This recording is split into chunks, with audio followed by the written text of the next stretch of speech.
Hey there, LaunchDeck here. I'm Vlad, here with Arthur, and we are founders of LaunchDeck. Hey Vlad. So what we are going to discuss today? Well, today we will give you 5 real-life lessons that agencies and consultants won't tell you. These are stories from our experience as juries and startup mentors, as well as stories that our clients told us. Let's move on to the first one. Yeah, so the first one is the competition slide. Usually, how it's done, there is a table with features and your competitors, and you do it as a competition matrix. This is a framework that has been used for quite a while. It worked some time ago, but now what we see is completely irrelevant data in these slides, because basically you highlight a couple of features that differentiate you from competition, but these features are not what makes you better than your competition. Just if you have some features that your competitors do not have, does not differentiate you from them. To prove it, let's compare Rolex watch with some watch from eBay with a frog. You can tell that this watch from eBay has a frog in it, and Rolex does not have this. This watch from eBay is cheaper, while Rolex is extremely expensive. And you basically prove that an eBay watch is better than Rolex, but that's not objectively right. But there must be a better way, right? I'm certain of it. So the slide framework you could use is the competitive positioning landscape. The key advantage of this approach is that you are differentiating yourself not only by the list of features, which could be hardly alike, as in the example that Vlad just gave you. Rather than that, you should focus on stating your positioning and closest competitors in the field, momentarily giving the investor an overview of your niche and your key USPs there. And in my previous experience, the competition comparison matrix also lacks readability. When you are in the audience, it's quite hard to read a table-formatted slide with features and ticks and crosses. While positioning landscape usually uses logos and simple, straight-to-the-point wording. Believe me, your audience will love you for that. Moving on to the second point on our list. Everybody knows that you need to have a financial projection slide, and everybody will tell you that you should have it in your deck. And that's true, absolutely. But the thing is, nobody actually cares about the financial projections themselves, rather than you having them in the deck.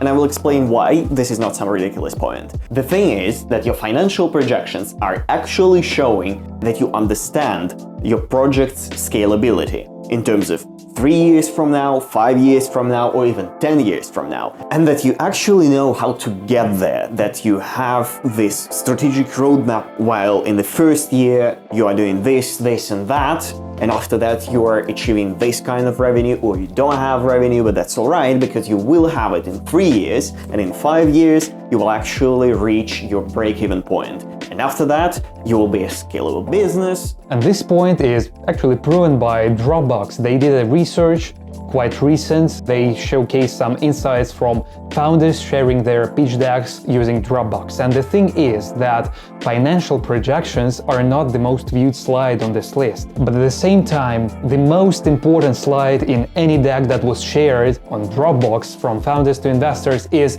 the team slide. And the team slide is the killer feature that you should focus on firstly when doing your pitch deck.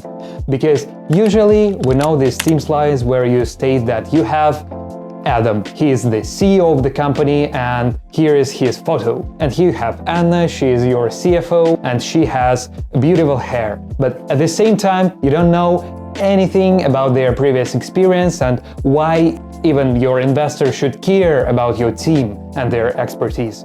What you can do, apart from stating that Anna has wonderful hair and Adam is very good-looking young man, is that your startup, which is, let's say, in fintech field, where Anna is a CFO with master degree in finance that she graduated from Hack Paris, for instance, and after that she worked in Deloitte accounting for 15 years, and which is why she is a wonderful CFO that you put there. On the other hand, we have Adam as the CEO, who already successfully created 3 startups before, which all went on IPO, and he is a wonderful founder to work with, and he actually knows what he's doing. To sum up, you need to show your investor on your team slide that you've assembled a team of experts that can bring your project to success. Okay, so moving on from what you should or should not do on your slides, we can move to some common sense, which is actually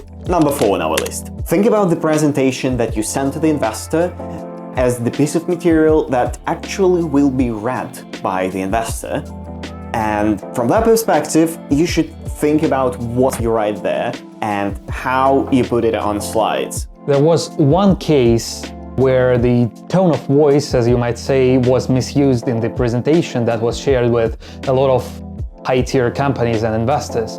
And our client wrote something in the lines of, "Our solution is oil that lubricates the industry." And while this phrase conveys his message nicely, at the same time the phrasing and the tone of voice is quite off here. Just because you think that your wording works for you, it might not work for your investor or for your audience. And in this case, what we can suggest is to share your deck with your friends, with your partners, and do a couple of mock pitches. This will help you to get rid of some phrases that are not in your tone of voice, that do not work well, and we do it at Launch Deck all the time. The most common quote is, "Don't be ridiculous," which is quite alright. You figure something out, and then you work on it a bit more, you rephrase it, and that's it. Good wording, good copywriting, everyone is happy. You, your client, your investor. To finalize this list, the one statement that you should remember is that your pitch deck is really important. Quite obvious thing to say, right? But actually not for everybody. I've been on the big startup event, which was called a Takeoff in Baku, and there were lots of startups presenting their ideas and competing with each other for the pre-seed round funding. There was this one team of 5 engineers who created an electricity converter box that could save you up to 50% of your energy bills, and it was really amazing. But I knew it only after the event, because they came up to me and to some of the judges, and they asked us to come by their stand and look at the product that they've done and what it does actually. So we learned that the idea was not so bad, and the execution of that idea is also quite good. But the problem was they didn't pitch us that. 30 minutes ago, we gave them the lowest marks we could, just because their presentation was not ready, the pitcher himself was not prepared, and in the end, they didn't pass even the first stage of the competition. Remember this, your slides do really matter. How you present yourself matters. Do mock pitches, as we just said to you. Try to convey your message on your slides. If your product is high quality technology, if it's hard to explain in slides, try and figure out how to do it. Show it from the perspective of value. Show it from the perspective that you can actually save 50% of your electricity bills and how you can do it. So from their perspective, a group of 5 engineers could actually tell a story to other 5 engineers about what they've done, and probably they would praise them for that. But we were not engineers. We didn't get that. And that was the key issue. So remember this while you are preparing your deck. The investors might not be experts in particularly your field, which is why you should write your texts, prepare visuals, and convey all your messages in a way that even a 5-year-old child would understand. And this is probably the key point from this video. Just remember this and you will be fine. This pretty much sums up our list of 5 real-life lessons that we hope will help you on your next round. If you liked this video, please subscribe, drop a like below, and stay tuned for the next videos. See ya!